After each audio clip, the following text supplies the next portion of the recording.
Welcome back, troops. Let's tab 59. Bit windy, so I might not be able to get this whole video done out on the tab. I might have to get back inside out of the wind because it's playing the mic up a bit. So it appears again that British forces, in this case two of our tier 1 special force units, the SAS, Special Air Service, and the SBS, the Special Boat Service, are under the spotlight for allegations against them for alleged war crimes in Iraq and in Afghanistan. Panorama, BBC investigative documentary series we have here in the UK, Panorama, made by the BBC, has again, it's not the first time they've done this, made a documentary with some very damning allegations against SAS operators and SBS operators in Iraq and Afghanistan, as I say. They're not new to this. BBC Panorama did a very similar thing about my regiment, my battle group, when I was in Iraq in 2004, namely the Battle of Danny Boy, the aftermath of the Battle of Danny Boy, where it was alleged that we'd committed war crimes, from murder, torture, bad interrogation techniques, dismemberment of bodies, disfigurement of bodies, etc. And it was a very, you watched the show, I think it was called On Whose Orders. Anyway, they made this documentary, and 10 years after the Battle of Danny Boy, which was 2004, 10 years later in 2014, we were dragged up for a public inquiry to London, costing the taxpayer £28 million. And it was all false. No charges brought against us, no against any of us. And in fact, it was that bad, it was discovered through that inquiry that the lawyer, Phil Shiner, who was the lawyer representing the Iraqi participants, was struck off. He could never practice again. But £28 million now, as I say, Panorama were all over that like a rash, and they made that documentary On Whose Orders. £28 million, taxpayers' money. But that's just the financial side of it. The fallout from that affected a lot of people, innocent people, ruined their lives, relationships, careers, etc. So I'm going to get out of the wind over here. And so let's get on to the one that's currently happening. It's just been aired a few days ago. I can't remember the title of the BBC Panorama. You can get it on catch up on BBC iPlayer. And so they're looking into it now. The allegations that are made in this video, it took the BBC 7 years to gather this evidence, this investigation, and make this programme. And they took their findings to the UK government. And from that it sparked, it looks like it might be sparking some sort of inquiry into it. Now, before all that, back in 2011, these allegations are supposed to have happened, but they spanned over the Iraq campaign and the Afghan campaign by the SAS and SBS.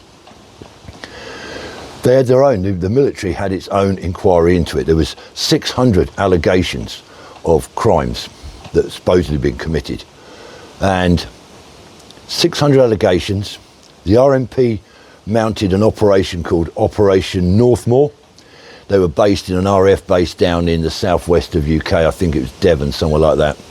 And from that base location, they started their investigation up Northmoor. Nothing was found. Now, BBC Panorama will counter it by saying, well, they was obstructed. The Metropolitan Police, when they tried to get involved in the allegations and the investigation, it was all blocked. But anyway, they're determined to make something of it. And it looks like it could be thrown under the bus. Now, what they're supposed to have done? Well, if you watch the programme, I'm not going to go through it all. You'll see it in the documentary if you watch it. They're making allegations that our troops were shooting unarmed prisoners, people that clearly weren't of fighting age, so young kids. And they would use something called drop weapons. Now, what that means is they were saying that our forces were carrying captured enemy weapons in their day sacks, the folding stock AK type weapons, pistols maybe, and then when they'd killed somebody on a mission, that they would then place this drop weapon out of their day sack in the hands of the dead person and take photographs and say, there's the photographic evidence he was going for a weapon, I shot him. So that's what that's what they mean by drop weapons. So that's what we're looking at now.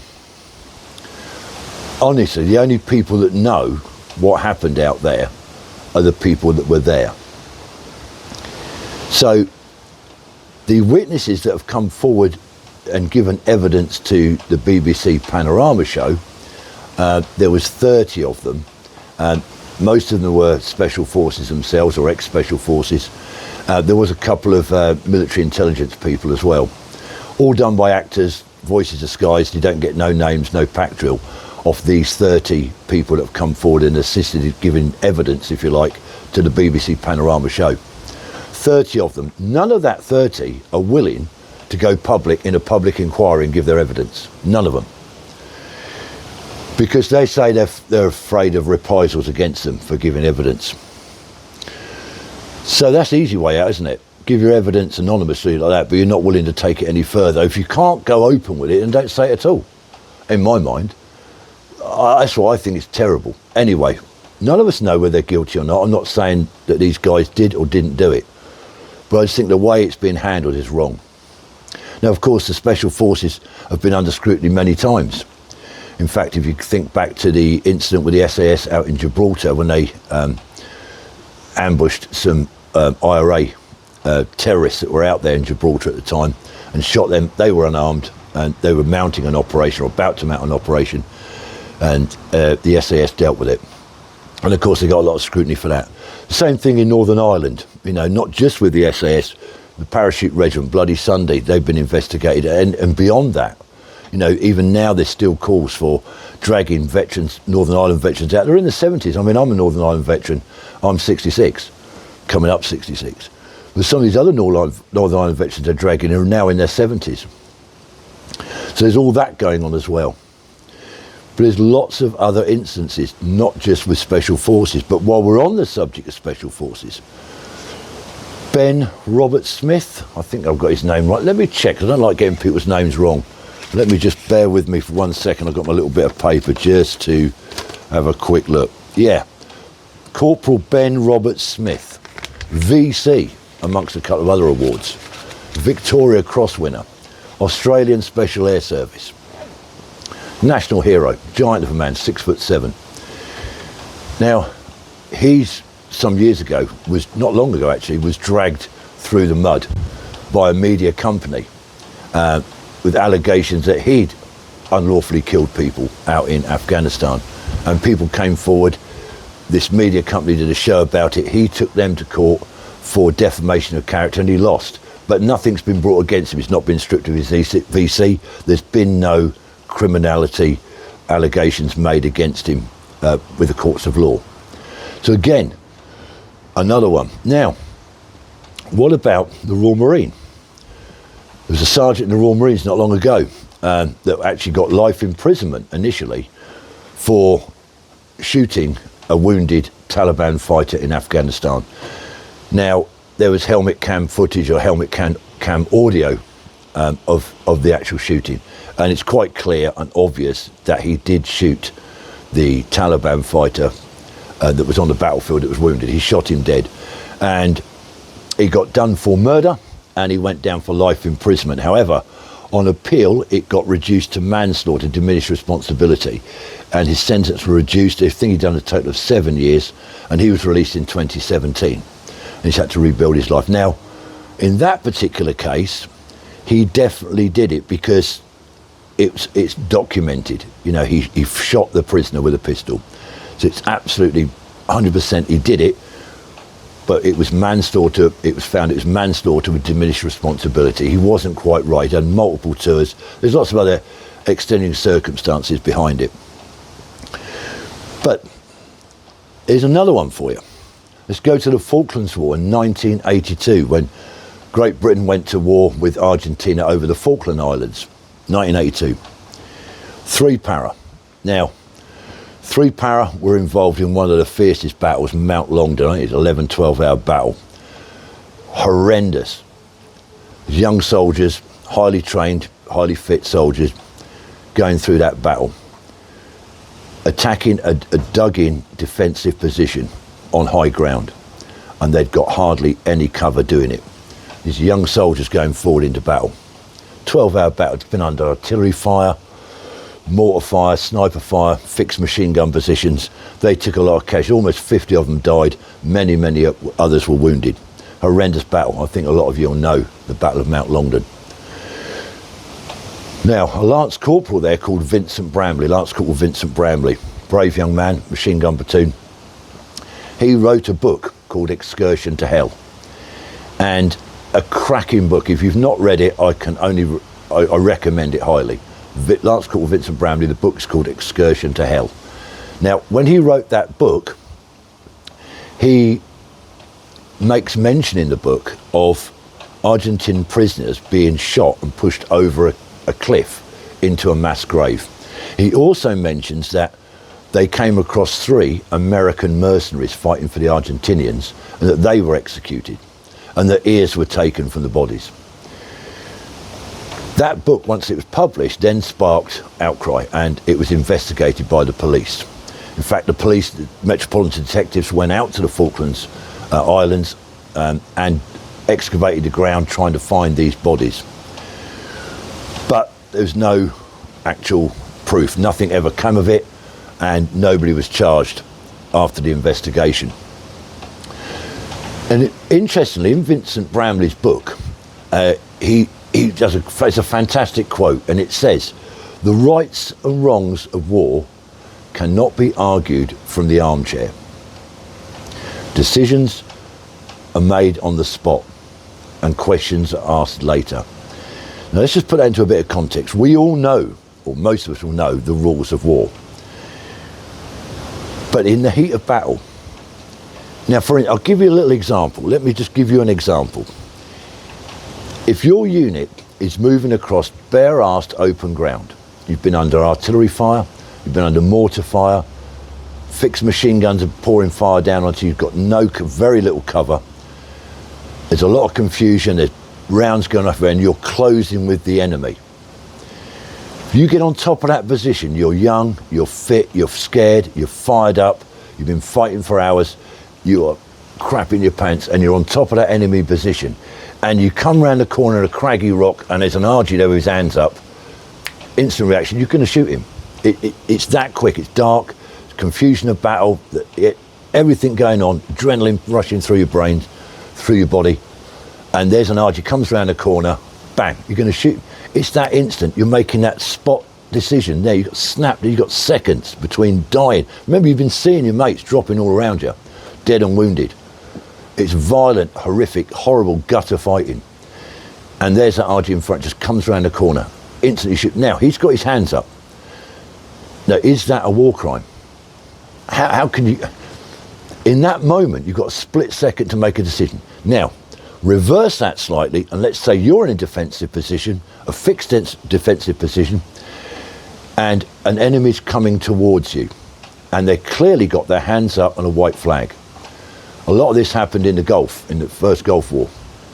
Iraqi prisoners were coming out of the desert, hands up in big groups, no weapons, no helmets sometimes, white flag up, hands up in the air.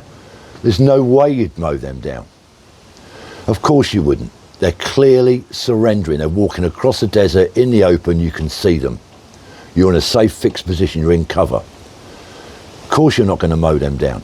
But going back to what's happening in the Falklands maybe, was when people come round the corner in the heat of battle, advancing, and somebody suddenly puts their hands up in front of you, you got that split second to make that decision, him or me. I defy anyone to say they're taken prisoner. Not that close quarters, not that split second. So, Vincent Bramley's book, Excursion to Hell, that's a must read. I tell you now, it's a I don't know if you can still get it, I'm sure you can on Amazon. But read that book. He gives a real soldier's view of what was going on in battle and how bloody and how ruthless it was. So these allegations against our troops, it seems to be going on and on and on. As I say, I was part of that with the Iraq inquiry, the Al-Swedi inquiry as it's called. £28 million that cost the taxpayer, and it was totally unfounded. And yet if you looked at that BBC Panorama documentary about our battle group, 1PWR battle group in 2004, if you watched that documentary from the BBC, you'd think there's something gone on there for definite. The way it was put across, it made us look guilty of something, as if we were covering something up, and we absolutely weren't, and that was proven at a public inquiry. And as I say, the lawyer for the Iraqi participants was struck off, and rightly so. But the fallout, the damage that done, that whole inquiry done, and a lot of it would come from that Panorama documentary when it's handed over to the government. That's probably what sparked the public inquiry. And the same thing's happening to our special forces at the moment with these allegations of using drop weapons, SAS and SBS. Let me know what you think. Let me know what you think in the comments about this. Yes, there's war crimes. War crimes do happen in every war. I bet out in Ukraine at the moment with the Russians, I bet both sides are committing atrocities that we'll probably hear of later. Some are dribbling out now, but I bet later on in history they'll come out. People will start talking about it openly, what happened. And there's going to be war crimes. Every conflict, there's going to be something. Let me know what you think about it all. Remember, this allegations was investigated by the Royal Military Police in Operation Northmoor. 600 allegations, no proof, no evidence found. The argument against that, of course, is that the military covered it up, that the hierarchy, the Ministry of Defence, covered up these allegations, and it was biased because it's military police that are investigating and not the civilian police. When the civilian police tried to investigate, it was blocked. Stuff was wiped off of servers and computers, etc. And yet 30 witnesses have come forward. Not to the public inquiry, not to the police. 30 witnesses come forward to the BBC only, to Panorama. Nobody else. They won't give evidence, but they'll do it to camera or off camera with their words. Let me know what you think. Is it right or is it wrong? I think it's wrong. Anyway, that's all for now, troops. If you're new to my channel, you haven't subscribed, please consider it. I'm not saying do it, I'm saying consider it. Until next time, stay safe. Remember, let's tab.